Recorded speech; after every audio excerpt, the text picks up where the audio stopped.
और इस बीच मिल रही एक बड़ी खबर से रूबरू करा देते हैं जो कि रायपुर से है, जहां कांग्रेस अब भरोसा यात्रा निकालेगी। तो बता दें कि 2 अक्टूबर से भरोसा यात्रा निकालेगी कांग्रेस और जनता के बीच जाएगी कांग्रेस। तो सभी 90 विधानसभा क्षेत्रों में निकाली जाएगी यहां भरोसा यात्रा। इसके साथ ही सरकार की विभिन्न योजनाओं को लेकर भी भरोसा यात्रा निकाली जाएगी।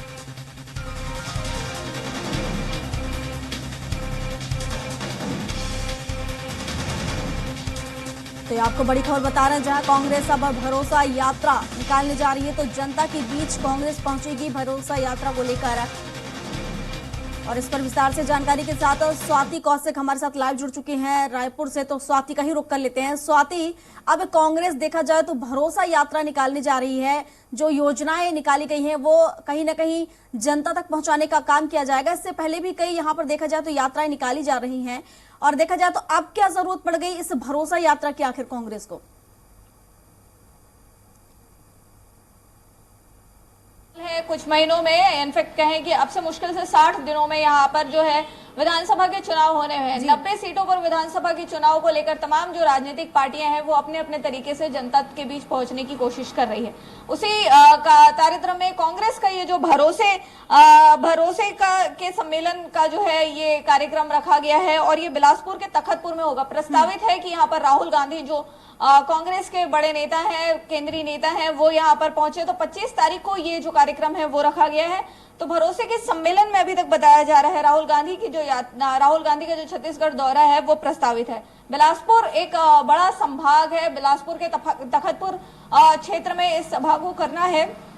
तो भरोसे के सम्मेलन में आम सभा को संबोधित करने कांग्रेस के जो केंद्रीय नेतृत्व के साथ प्रदेश के जो तमाम बड़े नेता हैं वो भी वहां पर मौजूद रहेंगे। और उम्मीद बिल्कुल ये जताई जा रही है कि आने वाली जो घोषणा पत्र है उससे रिलेटेड भी कुछ जानकारियां यहां से निकलकर सामने आ सकती हैं। जी बिल्कुल। और देखा जाए तो सभी 90 विधानसभा क्षेत्रों में ये यात्रा निकाली जाएगी। इसकी शुरुआत तखतपुर से हो रही है और केंद्रीय नेतृत्व भी यहां पर पहुंच रहा है। लेकिन हम लगातार देखें तो सरकार की जो योजनाएं हैं जन जन तक पहुंचाने के लिए यात्राएं निकाली जा रही हैं। और ऐसे में जब ये भरोसा यात्रा निकाली जा रही है, इससे पहले भी कई योजनाएं निकाली गई हैं। और अगर हम विपक्ष की बात करें तो विपक्ष का भी यही कहना होता है आखिर भरोसा यात्रा की जरूरत आखिर कांग्रेस को पड़ क्यों रही है? क्योंकि देखा जाए तो लगातार कांग्रेस कहती आई है कि सभी कार्य यहाँ पर हुए हैं, अच्छा प्रदर्शन यहाँ पर भूपेश सरकार कर रहा है, दोबारा से भूपेश सरकार बनेगी। लेकिन इतना भरोसा होने के बाद भी आखिर क्यों इस यात्रा की जरूरत एक बार फिर पड़ रही है? क्यों आखिर जन जन तक जाकर उनकी योजनाओं को बताना पड़ रहा है उन्हें? क्या किसी बात का डर सता रहा है सरकार को? जहां तक बात है भूपेश सरकार की, अगर हम बात करें तो शुरू से देखते हैं कि किस तरीके से वो 90 विधानसभा पहले वो भेंट मुलाकात में कवर करते हैं। उसके बाद फिर संभाग स्तरीय सम्मेलन किए जाते हैं, उसमें भी उन्होंने लोगों तक पहुंचने की कोशिश की, बूथ लेवल तक पहुंचने की कोशिश अगर कोई मुख्यमंत्री कर रहा है तो कहीं ना कहीं वो सिर्फ जनता से नहीं मिल रहे हैं, वो वहां अपने कार्यकर्ताओं से भी मिल रहे हैं और उनसे भी चर्चा कर रहे हैं, उनसे भी फीडबैक ले रहे हैं कि क्या कुछ गतिविधियां रही हैं। मुख्यमंत्री भूपेश बघेल जो है वो प्रदेश के साथ पहले ऐसे मुख्यमंत्री हैं जितना मैं समझ पा रही हूँ जिन्होंने पूरा 90 विधानसभा में, हर गांव तो नहीं कह सकते लेकिन 90 विधानसभा तक पहुंचने वाले पहले व्यक्ति हैं।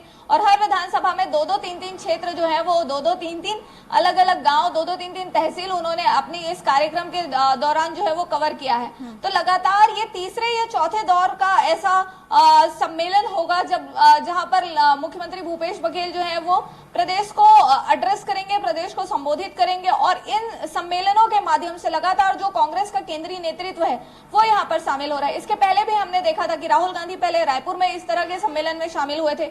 उसके बाद प्रियंका गांधी जो है वो बस्तर के सम्मेलन में शामिल हुई थी। अभी कुछ दिन पहले फिर प्रियंका गांधी जो है वो महिला समृद्धि सम्मेलन में शामिल होती है। और उसके बाद अब राहुल गांधी का दौरा जो बिलासपुर के तखतपुर में है। तो तमाम जो चीजें हैं वो लगातार यहाँ पर जो सत्ता के द्वारा जो किए गए काम है उनको लेकर है। तो वहीं पर जो काम ग्राउंड तक कैसे पहुंचे उसका फीडबैक मुख्यमंत्री भूपेश बघेल खुद लेते रहते हैं।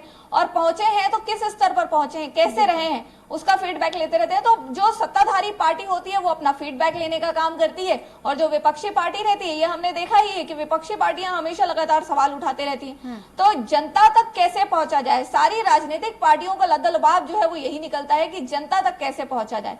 क्योंकि कहीं ना कहीं बीजेपी अपनी परिवर्तन यात्रा के जरिए जनता तक पहुंच रही है, तो कांग्रेस जो है वो सम्मेलनों के माध्यम से पहुंच रही है। जी बिल्कुल स्वाति, हालांकि देखने वाली बात तो ये होगी कि कितना असर इसका देखने को मिलेगा, क्योंकि सत्ता पक्ष भी लगातार कोशिश कर रहा है जमीनी हकीकत टटोलने की, और क्या कुछ कार्य हुए हैं विधायकों के द्वारा, क्या कुछ वहां पर किया गया है, सारी हकीकत जानने की कोशिश सीएम भूपेश बघेल कर रहे हैं। वहीं देखा जाए तो परिवर्तन यात्रा भी निकाली जा रही है। देखने वाली बात होगी कि कौन सी यात्रा कितनी सफल होगी। आप बने रहिए, एक और खबर पर मैं आपसे अपडेट लूंगी।